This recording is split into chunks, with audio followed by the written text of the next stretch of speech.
I'd like to share a few things with you that God has done for me in my life. The first, I'd like to talk about salvation. I was 17 years old. You know, when you're a 17-year-old boy, you only got a couple things on your mind. That's women and cars. And it's funny how He uses different tools in your life to get you where you need to be. And I was working at People's as maintenance, and a girl asked me if I'd go to church with her, and I said, yeah, sure, why not? Well, she went back off to school, and after she did that, I didn't want everybody in my family and friends to think the only reason that I was going to church was because of a girl. So went back to church, and the very next Sunday, the preacher there, he decided to talk about him and his two buddies that would go out on the town and, you know, raising Cain and all that good stuff. And one of his buddies had a 72 Nova. I had a 72 Comet. Had two good friends, so it was, you know, three of them, three of us listening to a story. And anyways, they went to revival on one Wednesday night. They was going to all get saved Sunday morning, so they was going out on town Friday and Saturday. They was going to rip and run, paint the town red, have fun. And the one that had a 72 Nova had rolled his car onto his head and ended up in a coma and died Sunday morning before he got saved. So the other two was, you know, at the pulpit Sunday morning just wailing their eyes out, wishing they had all went together. So that, you know, led me to my life to the point where I was scared to death, had a 72 Comet, all of us go out on town, so it led me to want to get saved. So it's funny how He used the girl to get me into the church, and then He used the car to, you know, basically sit me down and get me saved. And another big thing in my life, I proposed to my wife after a couple years of dating in October, or November, and then in December, they decided to tell us that they was going to shut the doors at the plant that I worked at.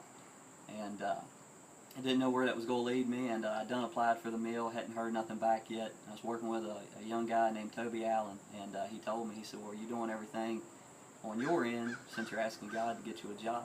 And I said, yeah. And he said, well, are you giving your 10%? I said, no, I give, you know, 5, 10, 20 here or there. And he, you know, read the scripture and helped me understand. And anyways, I started giving my 10%, and the very next Sunday after I started doing that, or that Sunday I started doing it, and then the very next Friday, I get a phone call from the mill, and they said, we'd like you to come in for an interview. And I just couldn't believe that it worked that fast in my case. So when I got married, I told Christy we would continue to tithe and do everything like, you know, I felt like we were supposed to. And here we was waiting for our house payment to come in, and Christy said, we got a problem. They said that we've sent them too much money, so they sent us a whole check back. And then they did it again, and they did it again, and the water people, they did the same thing. We just kept getting money back for no reason. We would check into it, and nobody could explain why. And I can remember that was at a time in our life where I told Christy, I said, well, you know, I got on at the mill. I said, I went from the bottom job to one of the highest paying jobs you could at the time. She was making good money at the Cat now, but I wanted her to focus on school, so I told her, I said, you know, just quit your job, focus on school. I said, I'm making good. Well, lo and behold, the weekend she goes in and tells them that, the very Monday they tell us that we're moving us all to the bottom job in the mill, which is still good, don't get me wrong, but we took about a $2,000 bring home pay cut in our pocket a month, all at one whack. And, you know, that was a big deal. And we continued to tithe and everything, and just everything just even killed, played itself out. You know, it was just crazy how, as long as you just stayed the course and did like, you know, the scripture tells you to do, how everything just works out good. And I guess to the point I'm at in my life now, Pastor Steve come all the way from California, and I'm thinking, you know, we're getting a cat from California. I can't believe this, you know. So I'm wondering how this will go over, and I tell you, he's been a really good influence in my life. It's funny how, once again, He puts different people in your life when you need it. He's telling me, you know, one of these days, I see you being an elder in a church, possibly, you know, great things, and I'm thinking, all right, I got to let this guy know I'm not exactly who he thinks I am. You know, I feel like I'm a pretty good guy, but I tend to cuss and carry on, and got a pretty good temper on me. So I told him this, thinking, you know, he'll leave me alone. He'll quit asking me, you know, to do stuff in the church. And instead, he says, that's okay.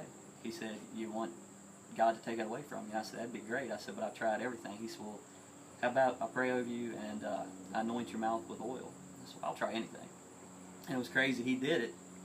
And, you know, I took it to heart. So I kept a little journal every time I'd go through a day without cussing. I remember when I got to day 10, I hadn't said a cuss word in 10 straight days. I couldn't believe it. I called him up because I've been waiting for him to come up to me and ask me and, hold me accountable for my prayer, and he never even did that. I guess he just knew that God would do his part. So anyways, I'm sure, I still get angry and I slip up from time to time, but it's nothing like it used to be, and the cussing, is gone. I couldn't believe how just something as simple as that, but I done tried everything, and God brings another guy all the way across the U.S. to influence me in my life at, I guess, the perfect time, and now, I got a little baby, and I'm glad that I'm changing my ways so that whenever he gets older, he'll be able to look up to me, and he'll be able to see me as hopefully a good man, good husband, good Christian. Hopefully I can lead him on the same path. So that right there is, in a nutshell, just a few of the things that God has done for me in my life.